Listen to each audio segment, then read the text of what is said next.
Hi friends, welcome back to my channel Jayashree women's fashion world. ఈరోజు వీడియోలో అయితే బోడ కాకరకాయ కూర ఎలా వండాలో అయితే చూపిస్తున్నాను. ముందుగా అయితే ఈ కాకరకాయలు అయితే ఉడకబెట్టుకోవాలి. ఇలా ఉడకబెట్టుకోవడం వల్ల పైన అయితే ముళ్ళలాగా ఉంటాయి కదా, ఆ ముళ్ళ అనేటివి పోతాయి మన చేయితోటి. ఇలా అలాగా అనగానే ముందుగా అయితే 2 ఉల్లిగడ్డలు అయితే కోసుకొని అయితే పక్కన పెట్టుకోవాలి.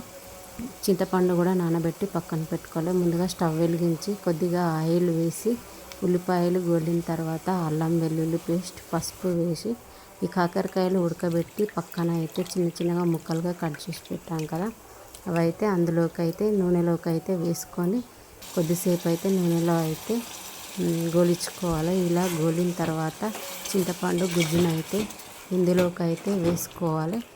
దీంట్లోకి కారం, ఉప్పు సరిపడా వేసుకొని కొద్దిసేపు ఉడకబెట్టుకోవాలి. ఇలా ఉడికిన తర్వాత కొద్దిగా ధనియాల పొడి అయితే వేసుకోవాలి. ఇదైతే మనకు సంవత్సరానికి ఒకసారి వస్తుంది కాబట్టి ఖచ్చితంగా అయితే తినాలి. ఇది అన్నంలోకి చాలా టేస్టీగా ఉంటుంది. మా వీడియో నచ్చితే లైక్ చేయండి, షేర్ చేయండి, కామెంట్ చేయండి. మరిన్ని మంచి వీడియోల కోసం మా ఛానల్ సబ్స్క్రైబ్ చేసుకోండి.